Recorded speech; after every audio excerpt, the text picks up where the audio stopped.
Biomed.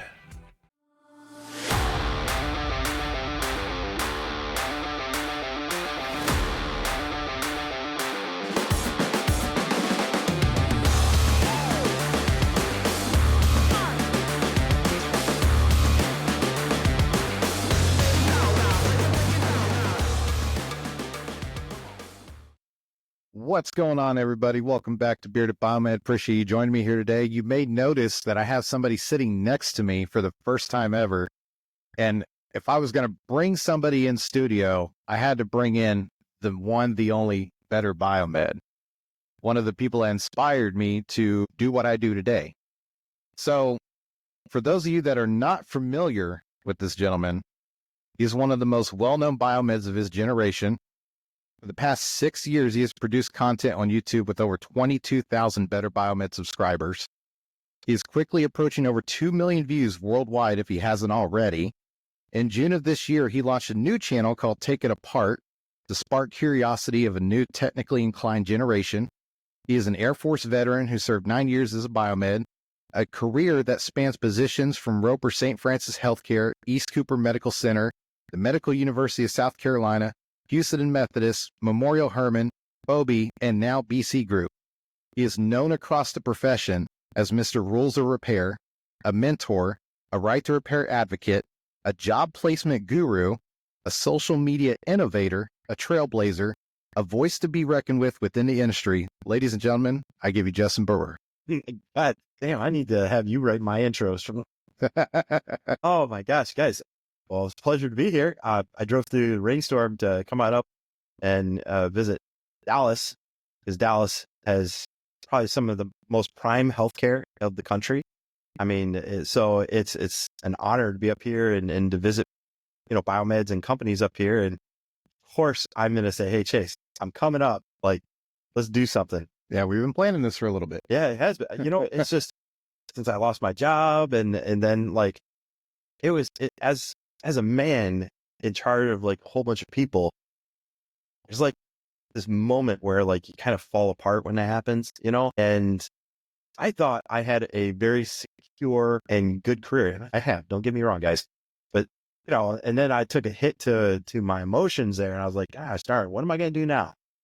And then BC Group and we worked on a lot of stuff historically, and said, hey, Justin, why don't you fly up here and talk to us? And I was like, I would love to, because I absolutely love test equipment and, obviously standards and training people and whatnot. So that's what I do today, guys, is I go around, I meet people like you all, and I help people design and develop test equipment. And it's like the perfect marriage of like passion and work. So here I am, guys. We're going to get into a lot of it today. So a lot of people know I don't do script. I mean, you don't do script either, no, but I have written down questions because this is a man that I've wanted to sit down and interview for a long time. He's been on a couple lives and stuff like that, but we have you here. We're here for you. So, feel free to fill in wherever you want, but I got a couple questions that I've been meaning to ask that I want to know. Okay. And I imagine, if any other biomed out there's like me, probably would be interested in this too. Okay. So let's start with your personal background.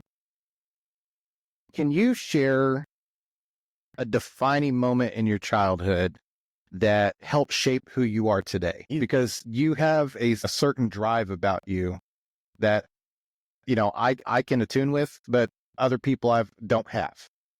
So, well, I guess I know one exact moment that you're talking about. That's a good question, man. So if you guys didn't know, I grew up a poor redneck kid on a pig farm. Love to the redneck, my people. But the thing is we're all survivors, right? So you tear stuff apart. There is no hiring a handyman. Like that, it didn't happen, especially back in the 1980s, guys. Like, I don't even know like who the handyman was. Like that didn't happen. Farmers, we fixed everything. We do everything. And they also, maybe it's one of those redneck traits is they collect broken stuff, and you have broken stuff and you have a curious kid.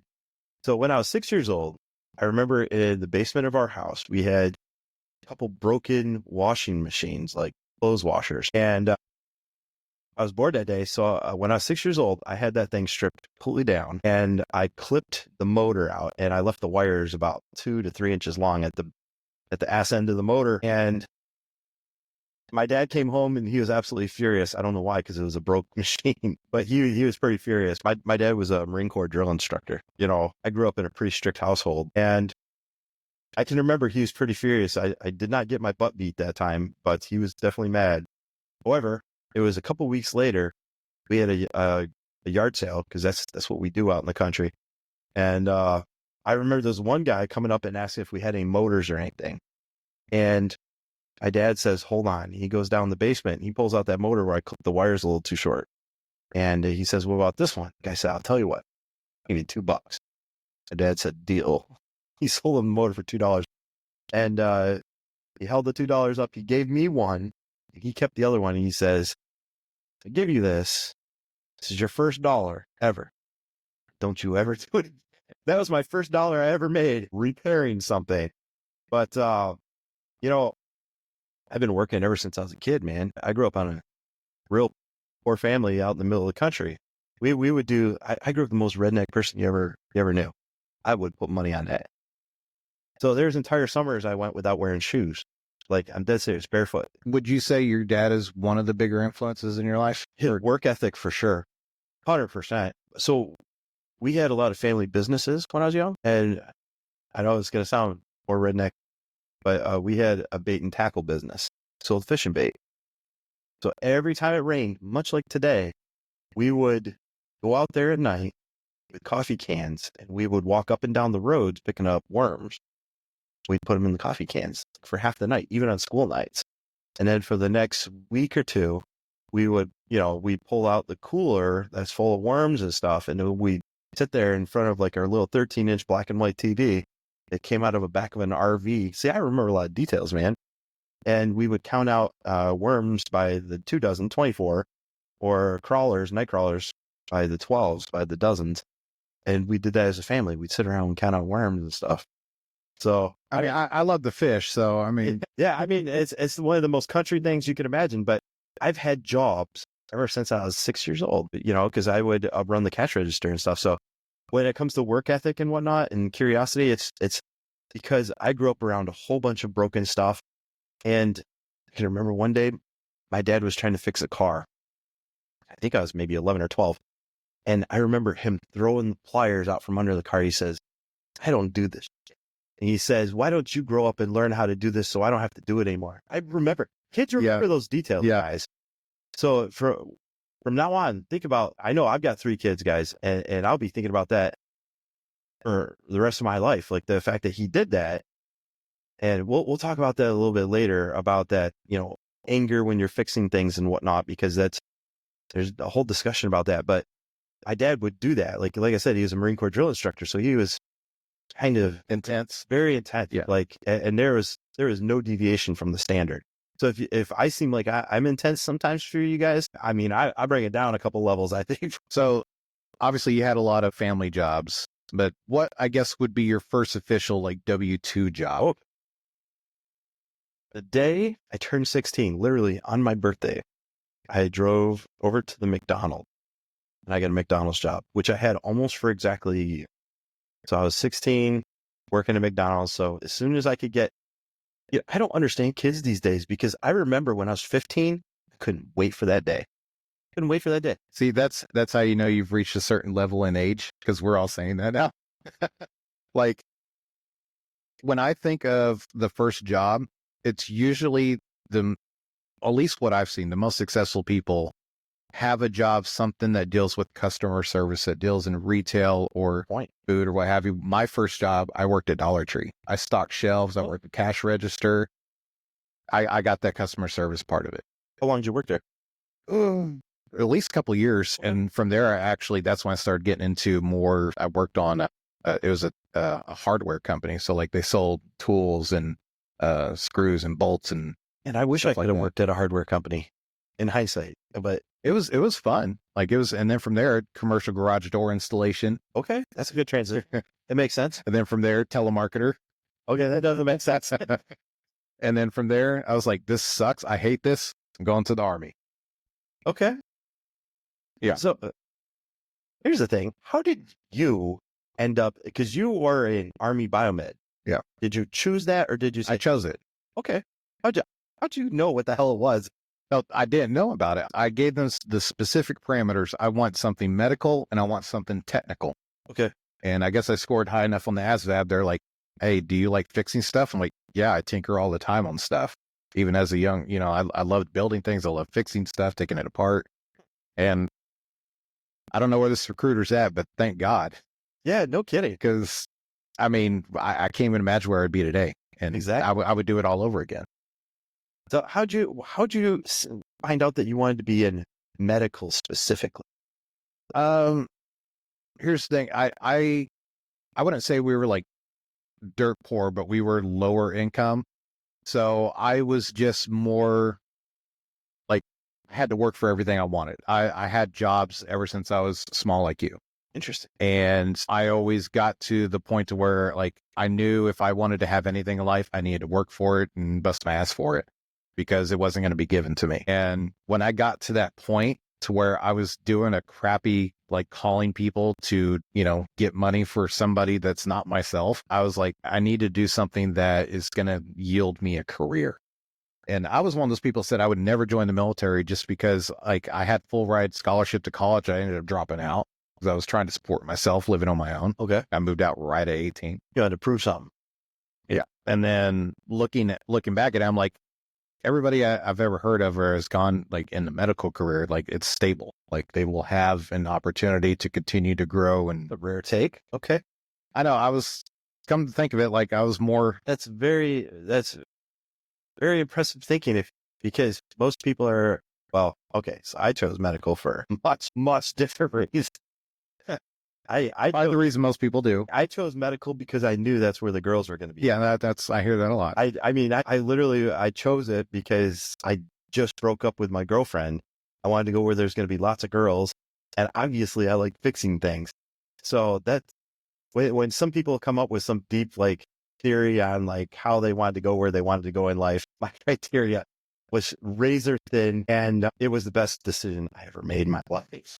Yeah, I can understand that. I was just at the point to where like there was a section before I joined the Army that I was living out of my car. So was that. And I had nowhere else to go. I barely had enough money to, afford instant ramen. Like it was more important to have gas in my car to go do a job than to eat. And that's pretty much when I got to the point where like. So you hit a low point. Yes. Snake. I've never told anybody. I also was living out of my car. I was bouncing around in Michigan and cold as shit up in Michigan. And it's wild. I would love to like talk to some other like people that are in the exact same frame of mind. I talked with Jake yesterday from Biomedical. He has an amazing backstory as well. And it's funny how similar most of us are about how like we wanted to either get away from family, we wanted to prove something on our own, be an independent person. And we made questionable decisions because we knew we didn't want to depend on like our parents or whatnot. And it's amazing how many people have that same kind of story. So that's really cool, man. Similar backgrounds. And I was living out of my car for a while. My girlfriend, a different girlfriend was cheating on me. And because that happened, I was kicked out of my apartment. And again, I didn't want to live with my parents. I didn't want to go run back home to my family, right? So I was working as auto repair. I was fixing cars and stuff, and I living out of my car, and I was dropping by people's homes just to say hi, just so I'd get food and stuff. Like, hey guys, I'm coming over. This is the early days of cell phones, by the way, folks. Yeah, I remember actually calling people from a payphone, doing a collect call, speaking really quickly. Yeah. So obviously you've had dark days. What would you say, what do you find in yourself that drives you to get past those tough days? Because obviously you had the, which we'll get into more, leaving phobia, but where did you find yourself and how did you pull yourself out of it? A lot of people don't know this about me, but I'm a reasonably religious fellow, and I do think that my needs have always been taken care of for me, and I've always been steered in the direction I was meant to go. So the fact of the matter is you're given, here's an interesting thing. Somebody told me once, from the day you're born, you're given all the tools you'll ever need to destroy yourself. Your mind and your mouth is what destroy most people. And I was like, wow, it's really deep, man. That was probably a little too deep for me at the moment, but I respect it now. And I think about that all the time. Like the fact that you literally can destroy yourself at any moment, or you can bring yourself up. It goes both ways. You have all the tools from the day you're born to be successful. It's just, what are you going to do with it? I mean, I've known people that came from nothing that are millionaires now. And, I try to hang around people like that because I love talking to successful people, and they're usually not ashamed or afraid to share how they got successful. You just got to listen to them, right? So, I mean, I say, like, if you have 4 friends that are millionaires, you'll be the 5th. Or they say, if you got 4 friends that are druggies, you'll be the 5th. It works both ways. And me growing up at a poor farming community in Michigan, I've seen the prevalence of drugs and whatnot. And you mentioned something earlier about if you didn't join the military, you don't know where you'd be today. I'm the exact same way.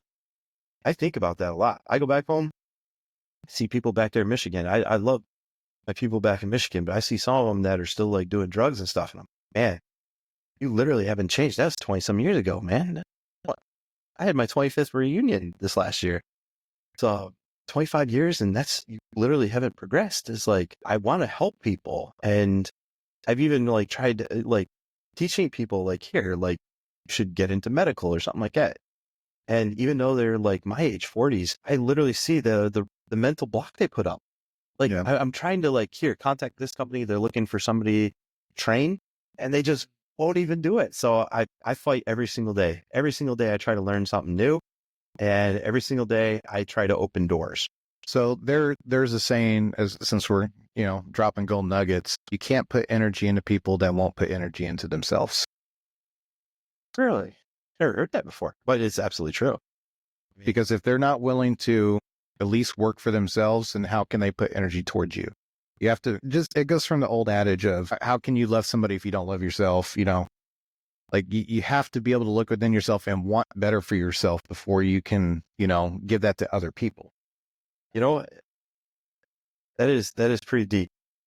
I try to at least test the waters and give people opportunities, but there's one thing that you can't train out of somebody, and that's attitude. Like you give them opportunities and whatnot. There's a lot of people that are in some serious, unfortunate positions. That's why I love when people like Brian Hawkins are out there talking to kids, and some of them are in some needy communities. You're giving people tools that they could use the rest of their life. I love that.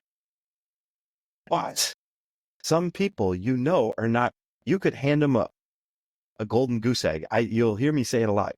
That's the golden goose egg. Take it. Like I know one guy, he just graduated from Biomed school, and there was a low paying offer to be an intern with a very major imaging company, but he was going to have to do all the gopher work, like. Yeah, but we all have to do. Yes. So the company I still work for today, when I first started, I was driving 50,000 miles a year for business and covering 3 states. Nowadays, now I'm in the management position. I don't have to drive that far, but I was never home. I bought my first house when I got out of the military, and I kept saying it belonged to my dog because the dog was in there more than I did. I should have made it the lien holder. Every A lot of mileage. there is a mindset that when you are getting into the workforce, especially some of the newer biomeds getting into the space, I understand you want the best for you and you want to get the most out of, that you can go for it, get as much as you possibly can. But to snub at an opportunity that can grow into something that will make you so much more, everybody will be coming at you 3 years from now from that point because you've been trained in something that most people haven't. Right. And this is a major imaging company, but he was going to have to do the install and tear downs of equipment. How much experience do you think you're going to get tearing down x-ray rooms? You'll know every component. Yes. And you'll be able to troubleshoot because when you put stuff together, that you're not going to know. To be fair, those that know that have dealt with tearing and installing down red rooms, it is hard work. I've done a tear down there to the point to where I said I would never do it again. But it was me and a gentleman that was in his 70s, and we had to tear down an entire Bucky system, walls, all of it within a day, and take it down 3 flights of stairs, and then put it in a truck, and then drive it 30, 40 miles to a storage unit, and then unloaded it at night. I think we finished at like 11:30, 12 o'clock at night. Like it was brutal. And I was like, I felt tired, but then I looked at that gentleman that, was in his 70s. I'm like, I can't bitch. Was he running you down? Because I've worked with some folks like that are some aging gentlemen, and they will embarrass the younger guys. Yeah. Like absolutely embarrass them, because their intensity and their work ethic is so stern that it's like a competitive thing to them. If you're going to keep running hard, he's going to keep running hard. Yeah. You both are going to go till you drop. The thing is, you can't shy away from doing the hard stuff first, because that's in any career field, it's always going to be like that. But it ends up bearing fruit shorter rather than later. I told that dude, you better take it, because I think this company was going to pay like $45,000 a year. And I had the discussion with the candidate that he thought he should be making more. And I said, you got to have a 5-year and 10-year plan. Your 10-year plan is you're making $100K. How many biomeds make $100K within 10 years of starting from school? Not that often. It's maybe 5 out of 100. I've heard of a couple that like got out and like, hit the jackpot, but it's very rare. But even those guys probably put in the work to get there. So it's some of these expectations, we got to bring y'all back to earth. But the fact of the matter is, it was a golden goose opportunity. And if you ever hear me say that, like, guys, this is your golden goose, take it. It might be garbage pay, garbage hours, some travel. You're going to be. I mean, you've been doing it long enough. You can recognize if something is a golden goose opportunity. So yeah. I know you are pretty, like, you're one of your biggest critics, just as I am one of my biggest critics. What's something that, or values that you hold on to that, or I guess if you had to say, how do you define success for yourself and for others? Okay. Well, here's something. I have like a whole different meaning of success. Like I can walk into many, if not most Biomed shops in the United States, and somebody's probably going to recognize me. Some people would say that that's success. My true success, guys, is that I can walk into a room of a couple hundred people and I can stand in front of them and I can give a presentation. I used to be the guy that was so shy, like I couldn't talk to girls or anything. I would get like sick. So the fact that I can walk into a whole bunch of people and give a technical presentation with little to no prep, that's the cool thing. And the advantage of doing social media is because you look at like my early videos and you can see the tension. Yeah. You can see that scripted. I left those videos up on purpose because I want people to see growth. That's also why I'm glad I started the first year of the podcast just audio. So it let me, because I was the same way. Your auditory. Yeah, like I got comfortable putting myself out there. Thinking back to it, I don't think I could have done video like I'm doing now when I first started, like, because I wasn't there yet. Okay. And I also didn't think I was comfortable yet. But now here I am. I'm posting videos and talking to people and doing more presentations, stuff like that. Like I said, you gotta, for those folks that are scared to you have that public speaking, fear. We all do. Every single person you ask that's doing it, they say you will get over it by doing it. That's how you do it. You practice, and you don't have to do like walk into a room and sign up to do a presentation at one of the conferences outright. Like start holding little meetings with your team. Like just, there's little things you can do to work yourself up to that. But public speaking, or just the ability to speak to folks in a generalized format, is going to serve you at one point in your career. Communication is your number one skill. You could be the worst technician in the world. If you can communicate, customers will love you. It's crazy. Communication is one of the most important parts of our job. You have to be able to relay what you're doing, what needs to be done, to the client that we're working on the device for. You have to be able to understand their terminology, being able to understand what they're trying to convey to you. And then you also have the whole journey of contacting manufacturer, getting part numbers, talking with other technicians for advice. There's so much communication in our field. Like, you cannot just be somebody that doesn't. And you're going to be communicating with hospital executives, Yes. company owners, like multimillionaire company owners, maybe design engineers. I mean, politicians. I mean, look at like the guys over at Renew Biomedical. They have senators and stuff coming by.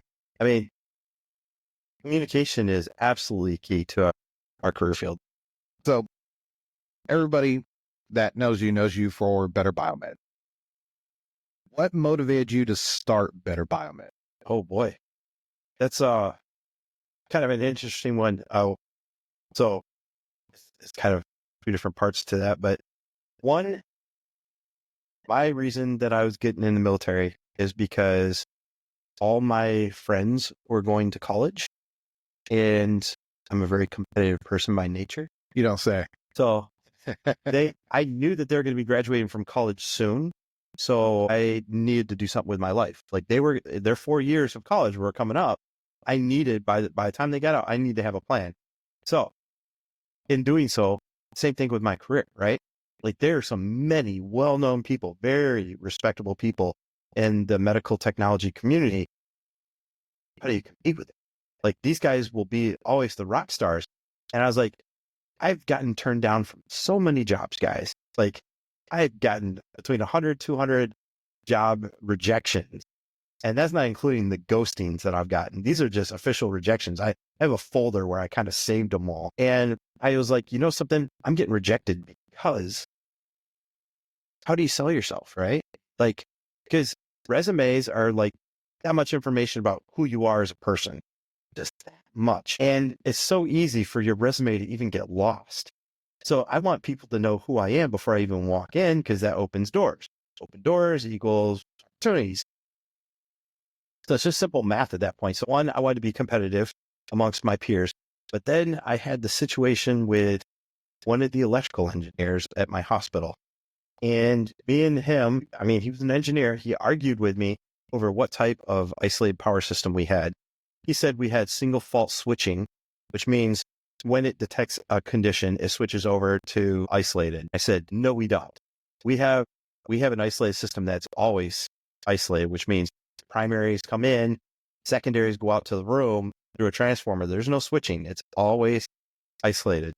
So anyway, I created one of my first videos ever was on isolated power systems. And it's, to this day, it's one of my most successful videos. I have no idea how many views. It's like thousands. It might be worth looking into, just to be like, see how far it's came. Yeah, how far is it? But so anyway, I made that video to train not only my people, but also to train the electricians for the hospital on what isolated systems are. And, it's just one of those things where I used it. And if you look at the timeline from when I first started making videos, I only made a couple, like the whole first year. But then I had like some colleges reach out to me and ask if it was okay to use that video for isolated systems in their college curriculum. And this was electrical engineering school. And I'm like, sure, you can. Okay. And then some other people said that they would like to use it. I had many, many colleges and stuff use that video. It was just a Microsoft Paint drawing behind me. It was a Microsoft Paint drawing of like what I think an isolated system really encompasses. And to this day, it's kind of lived up as a standard, and it was really raw. And I would like to redo that video, but when Justin was a younger man.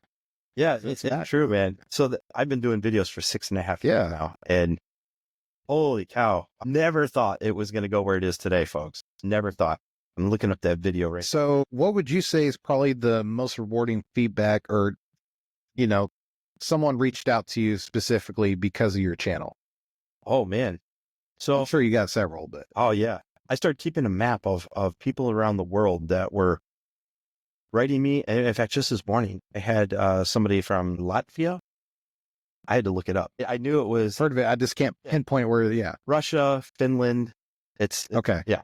Okay. I'm not that good at geography, but I looked it up.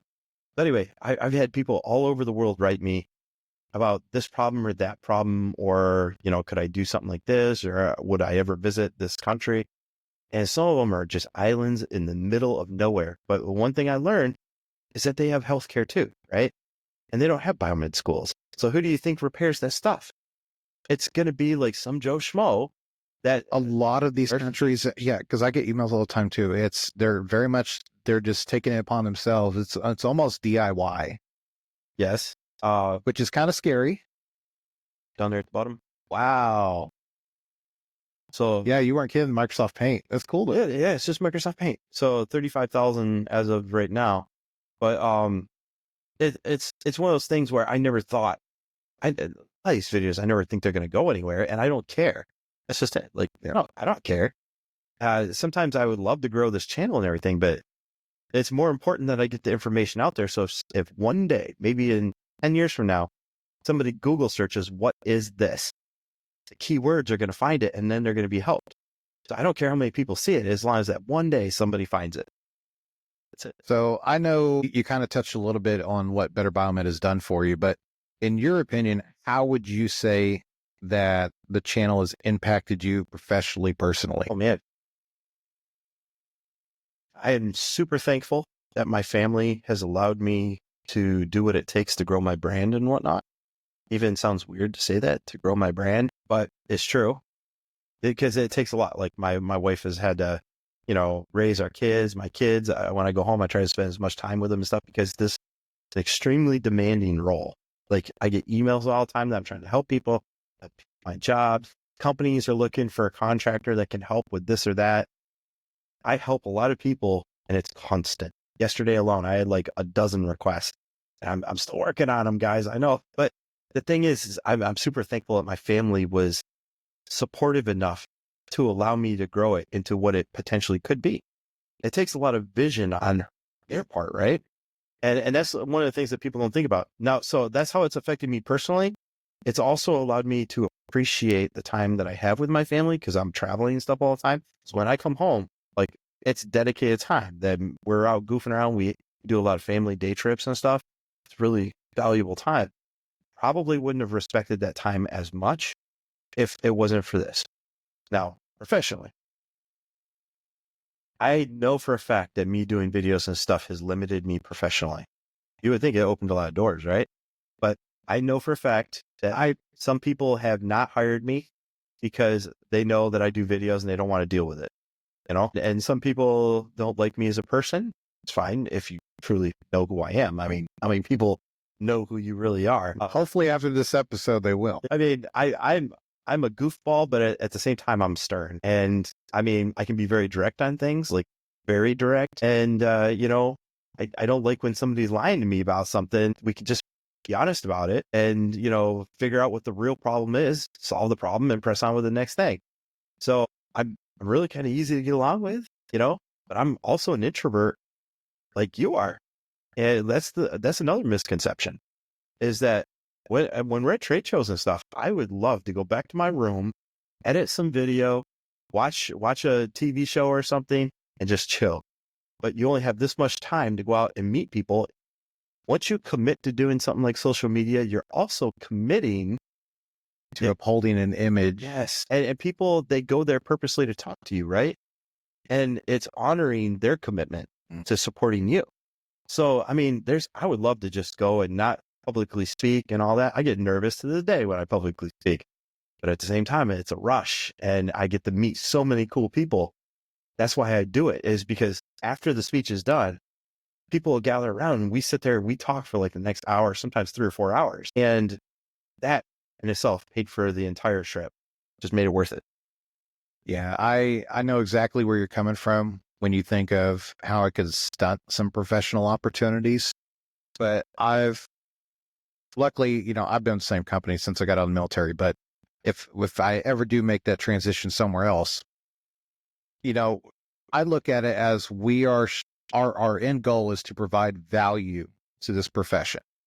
So if a company is going to negate giving us an opportunity simply because we're putting videos out there, which is completely for the benefit of the profession, it's not for anything else. I mean, it happens. And just like you said, somebody just doesn't want to deal with the possible maybe hindrances. It's conflict of interest, back. Yeah.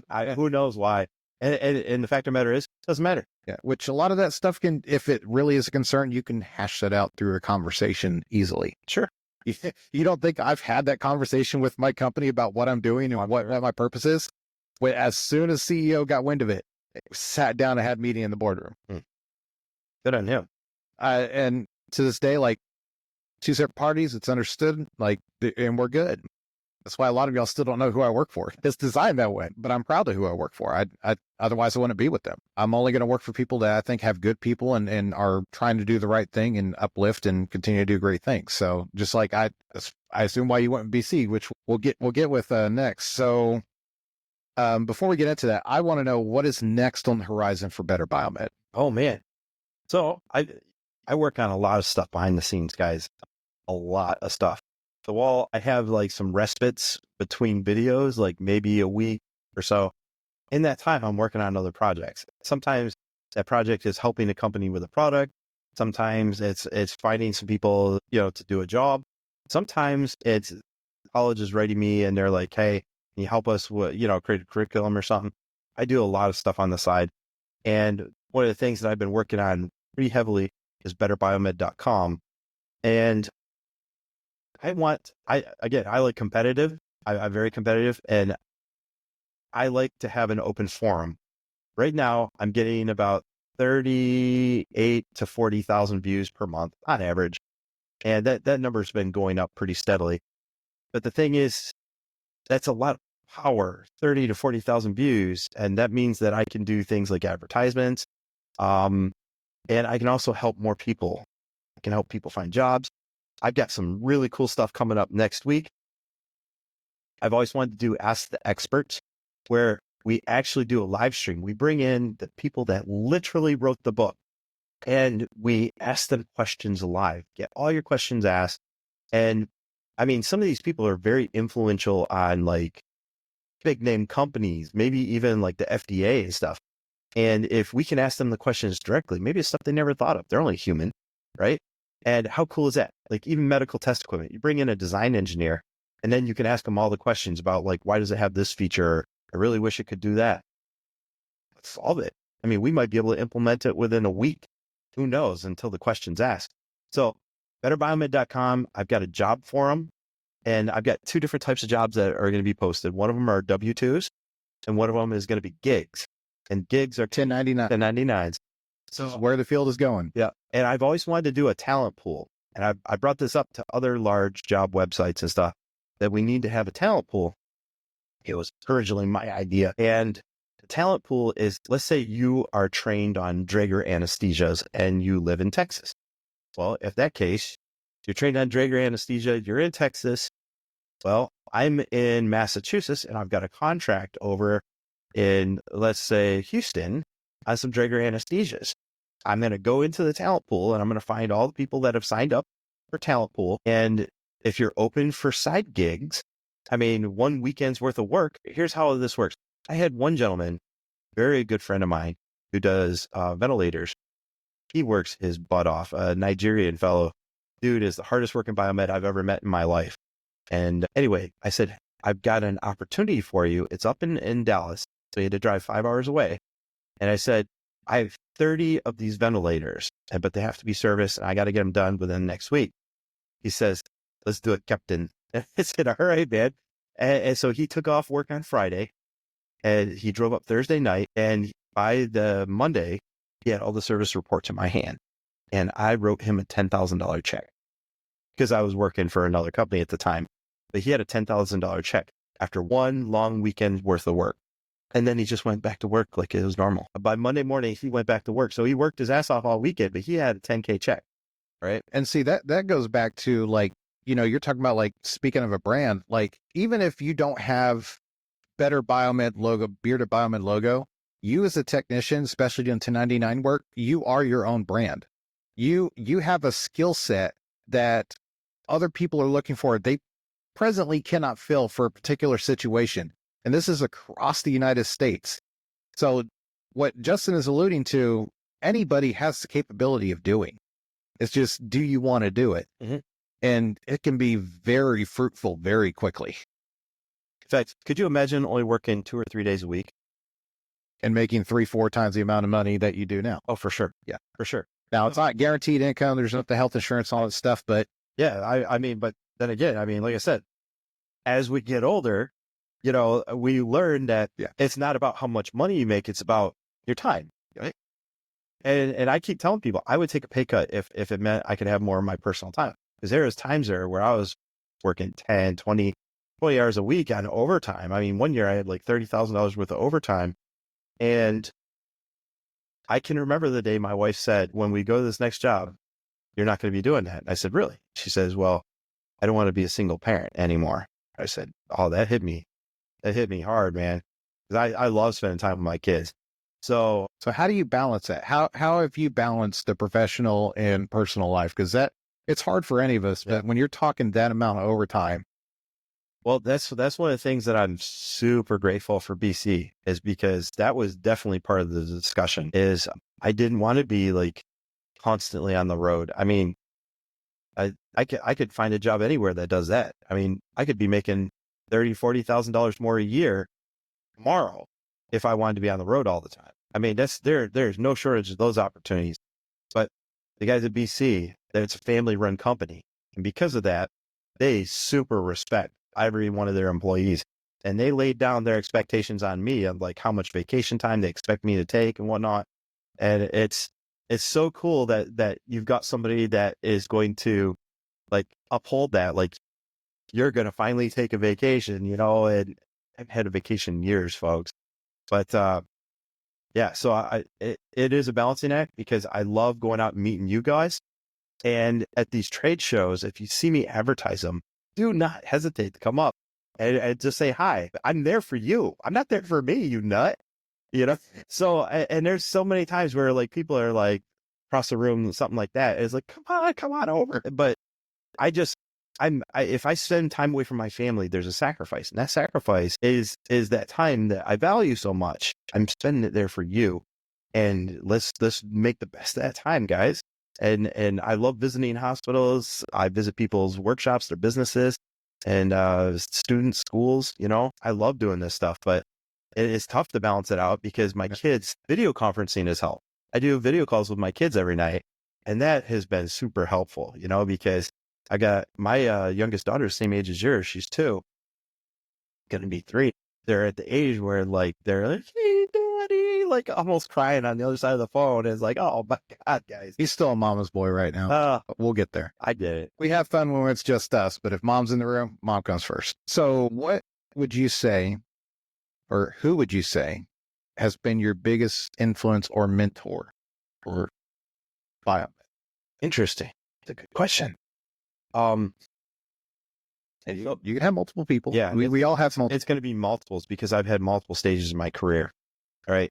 So in the military, especially in the Air Force, we have a structured mentorship, right? And that's why I'm so adamant that we need structure in our professional career as a skilled trade, is because the military enforces that. Like you will only do this until you're trained to do that. And in doing so, it gives you a little bit of a break mentally. You're only going to do this task and you build confidence, right? So I had some really good mentors when I got started. And enough, being military biomeds, I still see these guys every once in a while, which is so cool. People that knew me as a junior biomed, one of them, he's running a whole chain of hospitals over in South Carolina. And I went and did a contract there last year. And I was like, Sergeant Joyner, I went up, I gave him a hug and everything. And, he was an E7 and I was just an E1, Yeah. And now like I was vice president of a company and I was going around running. That's the coolest part is the military community of biomeds, because you're so used to seeing them, when you're in uniform and you've deployed with them and you've done this and that with them. And then you see them years later down the line, Oh yeah. Just in regular clothes, doing regular things civilian folks do. And it's like, it's a different world almost, but it brings you back to like, good times. Oh, for sure. So one of my first mentors, that Sergeant Joyner was my first mentor, because as soon as I got out of AIT or biomed school, that was my first impression of what a senior leader does, right? He was also a very calm, demeanored person, and his expectations were very reasonable. I love that about him. And Sergeant Joyner's probably going to see this, to be honest. After that, I went to Germany for a while, and then I ran my own Biomed shop out of nowhere. So I went from working with the Army for 3.5 years, and then I went to run my own Biomed shop and some satellite clinics, which was wild. And I had one gentleman I overlapped with there. His name was John McKnight, and he showed me what it's like to run a Biomed shop. In other words, I would have been thrown to the wolves. That's why I love talking to you guys that are running your own shops and you have no idea what you're doing, because I've been there, right? And I know the panic and the expectations and the gravity of the situation. So John McKnight was one of them. And then I have another mentor when I got out. When you're a military person and you get out so suddenly, like I did, because of my lung collapsed and I was just kicked out of the military one day, that's the end. I didn't know what it was like to be a civilian again. And I don't think civilians understand that is a very dramatic change, right?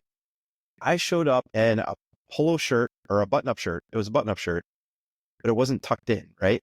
It was a very nice button-up shirt, but it was, outside my belt line, and it looked very professional, but it wasn't tucked in.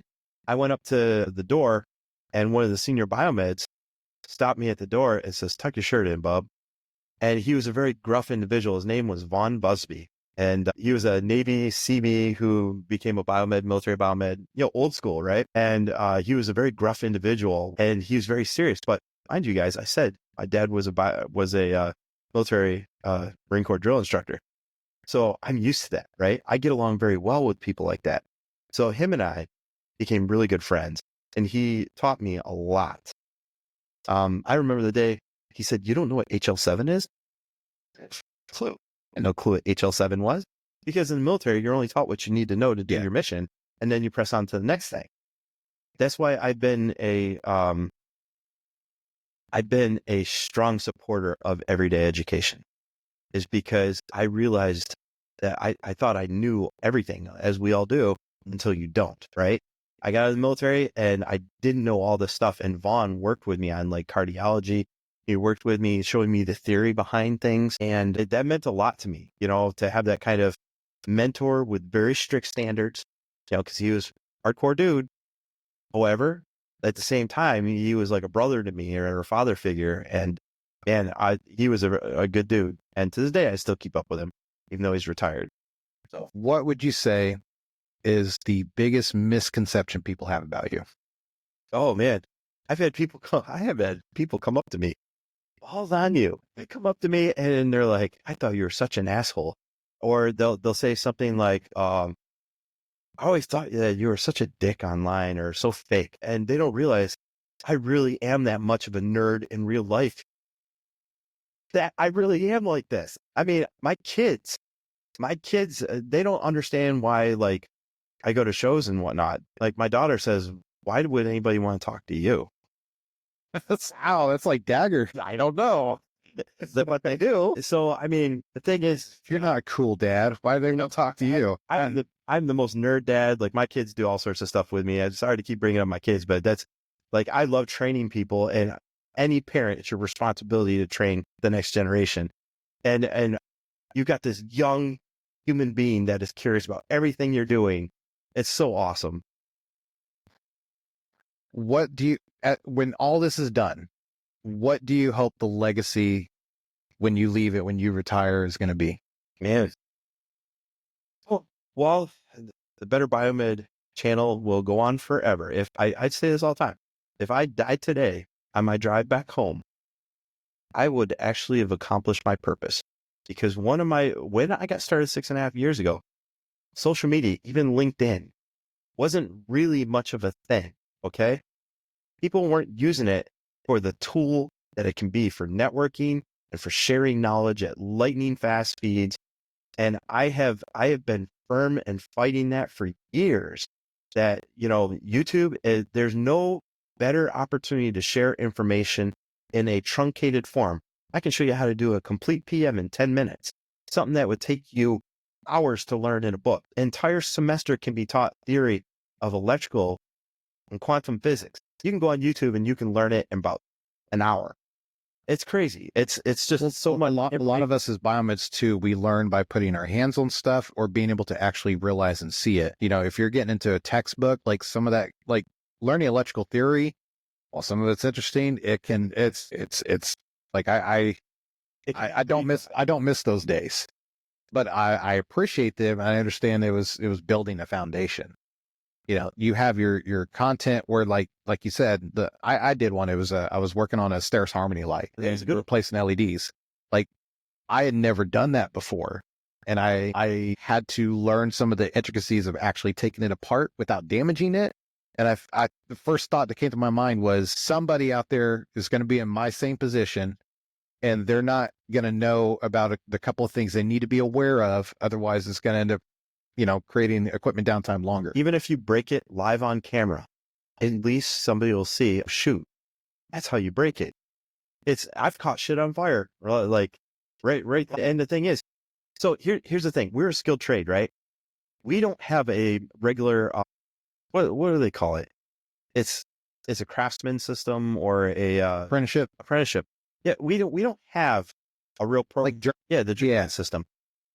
We don't have that. The reason you have a journeyman is because you have somebody that follows along. They learn some of your work ethic, but mainly they learn your process, right? That's why they're there with you. And they see how you communicate, how you do every detail. If we don't have that, how do they learn that? So when I do troubleshooting, my troubleshooting is different than yours. It's different than everybody's because everybody has to develop their own troubleshooting. It's a wiring between here and here. And nobody can teach you how to do that. You have to develop it on your own. But you can see how I do mine. And you can see how I react when things don't go the way I expect. My wire's got one resistor in it. Yours probably got like a Wheatstone bridge or some shit.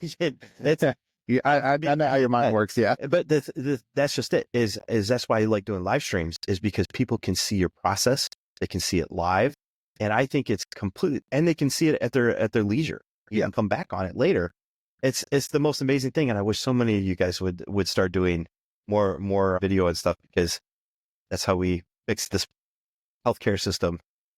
So there's something that like you're hitting everything on the head there. Like when I'm trying to relay all the mistakes I've made throughout my career to younger technicians and hopefully they absorb it. But like when you are talking to these younger tech, because I get reached out to all the time from either people that just got into the Biomed program, have just graduated, just hit their first job. Like majority of the people that watch me, listen to me, are new people getting into the field. Yeah, I got folks that have been doing it that watch me and, you know, hopefully they get something from it too. But the goal is to educate the next gen. So when you were talking to some of these folks, what's some of the advices or what advice would you give them that are getting into this field? So the leading questions I've done videos on, how do I get ahead in this field? I did a whole video on the 3 things you need to know. And one of them was electrical theory. One of them was anatomy, physiology. And the other one was parts of the hospital, which you can all learn without being there. You can learn all those on YouTube over the course of a weekend. However, you learn those things, you're going to get ahead. So I get that one all the time. How do I get a job? I can't get a job. Well, have you networked with anybody? What do you mean by that? Well, on LinkedIn. Do you have a LinkedIn profile? No, I don't. Nobody ever has a LinkedIn profile. Okay. Step one. I can't. If you talk to me at a trade show, I'll say, what's your LinkedIn? I promise you, I'm going to ask you. Then I'm going to add you to my LinkedIn because not only can you see what I want to say, I can see what you want to say. So if you say one day, I'm looking for a new opportunity. Does anybody know of anything?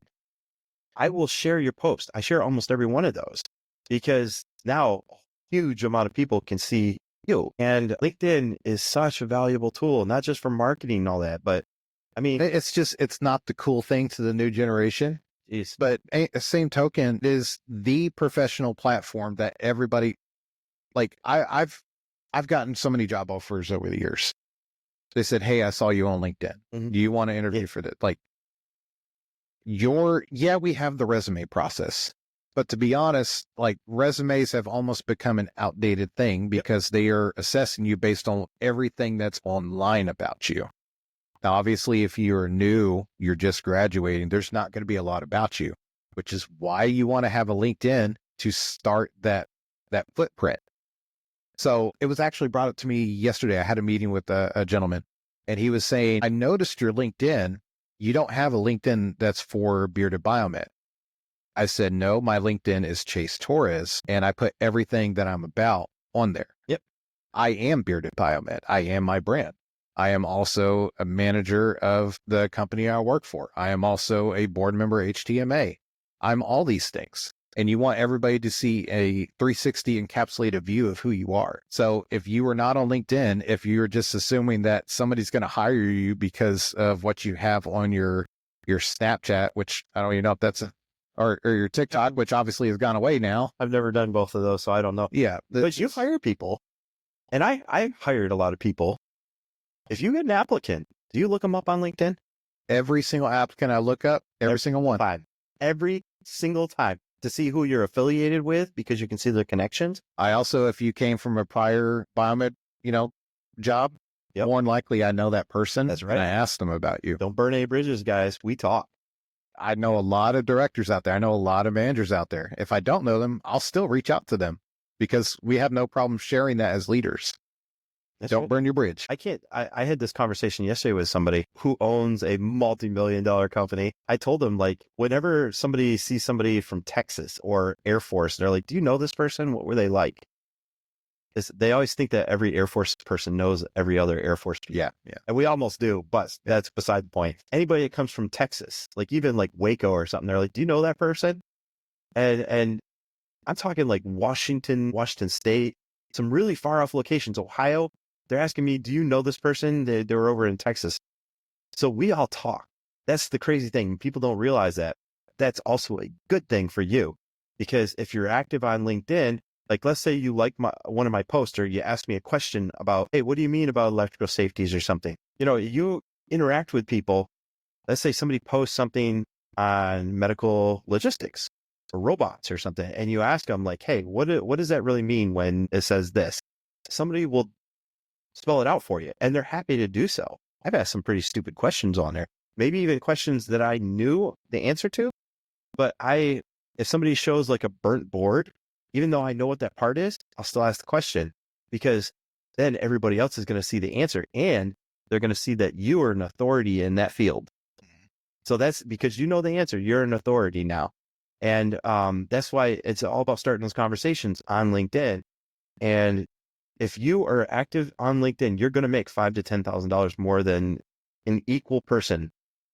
Guaranteed. It's just because you're going to have more opportunities. Yeah, you're also, it's easier to sell you, to hire you too, because I mean, they see you're a product. Oh yeah. They see what they're buying. Absolutely. And your representation of that organization, that company that is possibly looking to hire you, which is also like what we alluded to as well. We are also, either uplifting ourselves or screwing ourselves with opportunities, but that's the path we have chosen. Yeah. So we had talked about earlier that state from the transition and to the point where you are now. Conversations we've had over the past years, I at least know that you have minimum expectations that you hold yourself to, other companies to, your colleagues, etc.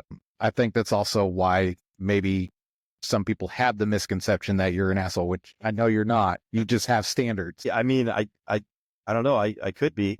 Regardless or not, when I think of that spot where, another colleague of ours, Ria, she experienced something similar, and you had a fall. I don't know if you call it a fallout or not, but the thing that caught me was a lot of people would probably agree with me and say that when I think of Phoebe, you were the face of Phoebe. Okay. Just because when I had interactions, when I needed something from Phoebe, it was you. When I saw that and you were in the space you were at, it just, you don't have to get into anything specific, but what was that whole experience like for you? I know you alluded to it a little bit, and then, where you're at today with BC Group, and I know those guys as well. You ended up in a good space. I'm just, kind of walk us through a little bit of what that was like, and I guess what happened that you're comfortable with, obviously. Oh, well, it's really kind of a complex answer, but I'll tell you one thing, 100% for sure. I am so thankful for Phoebe. Some people would think like I'd be upset, angry. There's nothing to be upset or angry about. Yeah. I am so thankful for Phoebe. And here's why. I could think 100 reasons, but I was an in-house biomed. I was pretty good at managing contracts, creating contracts and stuff like that. But there's a whole business side to what we do. Even if I wanted to push Better Biomed into being a business, you have to be at a business in order to really see all the intricate details, because medical businesses are not like typical small businesses. There's a lot of forms that you have to have. You have to have your W-9, your Stark forms, and there's a lot of process to becoming a prime vendor and stuff like that. 99s. The fact that I learned about that because of Phoebe and because it opened so many doors. And what Phoebe did is it gave me the opportunity to learn what a business is. And I hired so many people because of that. I mean, I hired temporary workers, W-2 workers. I mean, I've done contracts. I've done business with billion-dollar companies because of Phoebe. And that got my face out there and my brand out there. And over the last 3 years that I worked with them, my channel went from like, I was like at 6,000, something like that, 7,000 when I started with them, 21,000 when I left. I mean, you have to say, like, that's because they gave me a lot of opportunities. They gave me some reasonably good content in order to quadruple my size, right? So I learned a lot, and I interacted with so many people during that time period. And I'm actually very thankful for that. Was the timing pretty shitty? Yeah. Timing sucked right before the holidays and everything.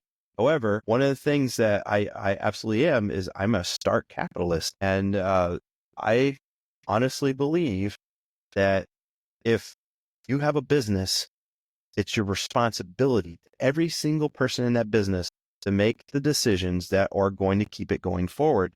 And what I was doing at the time is I was getting companies like Samsung and BC Group and all these companies. They were constantly calling me and wanting me to come and tour their company, or am I going to go do this show or that show? And the owner of Phoebe, we had a phone conversation one morning, and he said, hey, Justin, your Better Biomed has been taken off. It's been pretty successful. And he's like, but your focus is more, it seems to be more on Better Biomed than on Phoebe. And he's like, I think it's best that we part ways. And if it wasn't for him doing that, I might have stayed at Phoebe for another 5 years, which that can really kind of limit you. And I think that about all jobs. Like, if you stay in one job for like 10, 20 years, I'll tell you for a fact, you're being limited. For a fact, either mentally, personally, you're going to get complacent. There's a lot of things. I really like being active on the job market and being competitive, because that constantly makes you push the limits. And so it pushed me to way higher pay, and I can meet way cooler people. And now I have a direct influence on the test equipment that you guys use every single day. Test equipment I've used for 20 years. And now I'm there. I've seen it. I'm dealing with it in my hands. I'm helping them develop the operating system on the devices. So the graphical interface is exactly how a technician needs it to be. It's so cool to have these opportunities. And I never would have had those opportunities if it wasn't for Phoebe saying, hey, you've been really good at doing Better Biomed.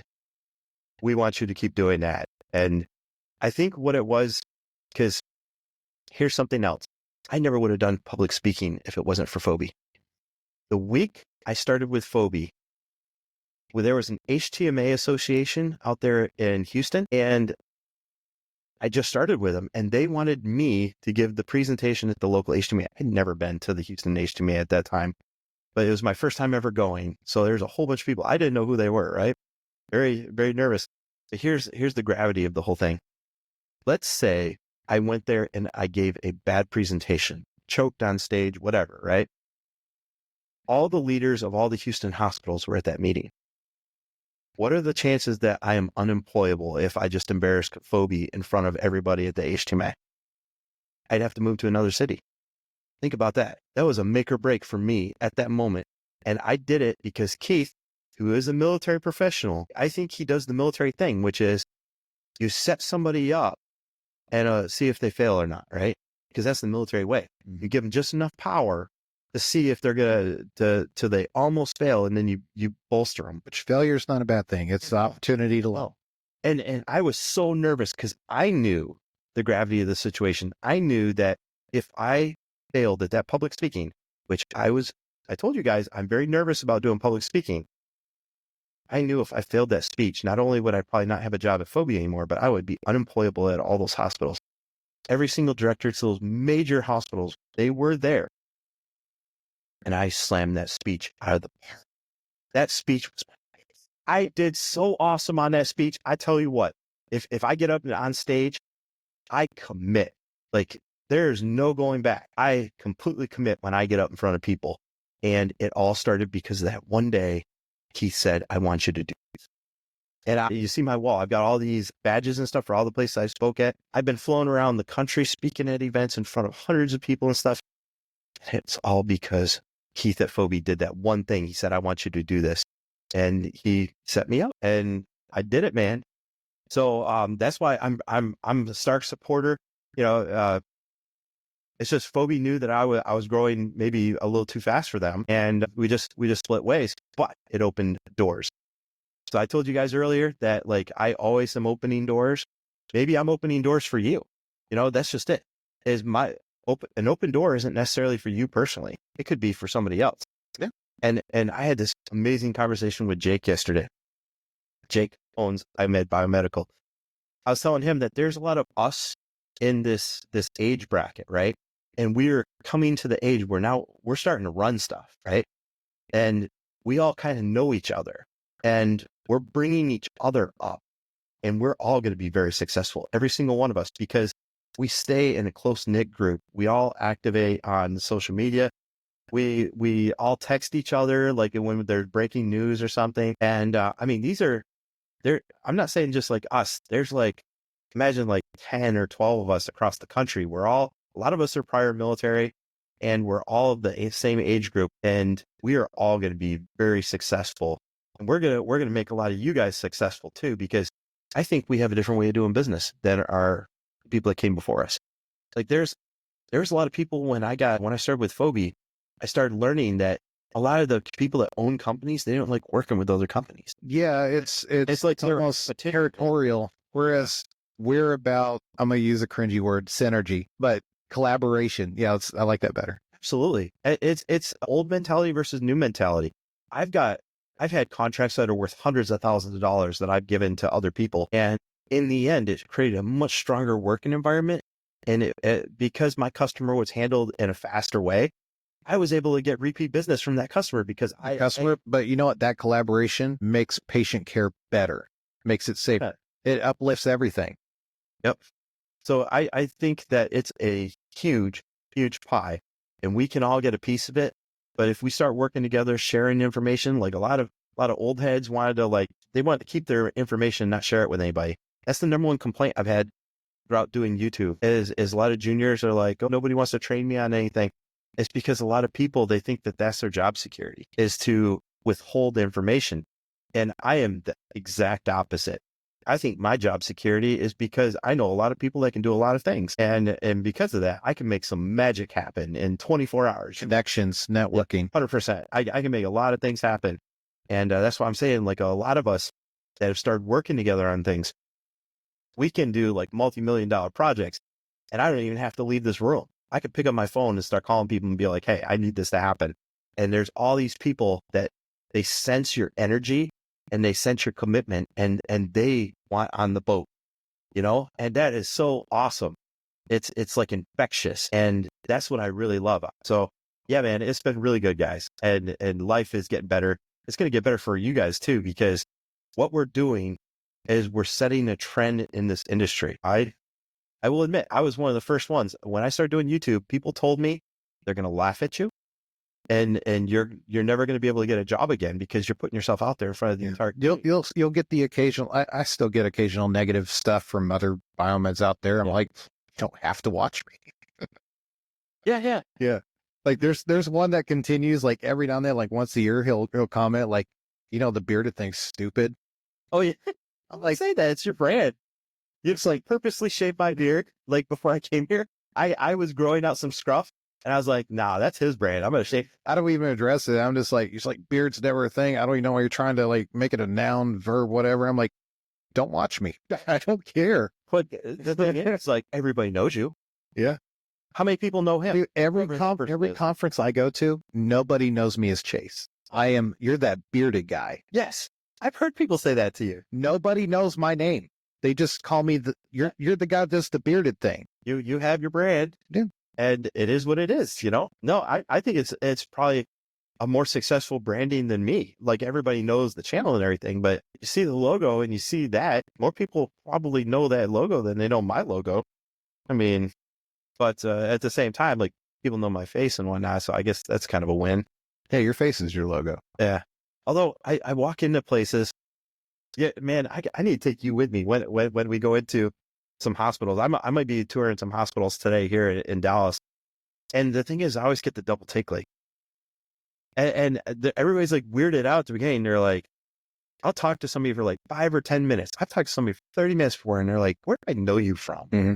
And it's like, I don't know. I've done a couple of YouTube videos, and they're like, that's it. And it's like, I'm kidding. I've done like 1,300 videos. It's not a couple, you nut. Yeah, it's been good. So I know just like how much of a time crunch commitment, just everything there. We always have something moving along. We always have multiple projects going on. We have our family lives. We have our day to day. Thank you for coming here, because I know I don't take that for granted. I appreciate you being here.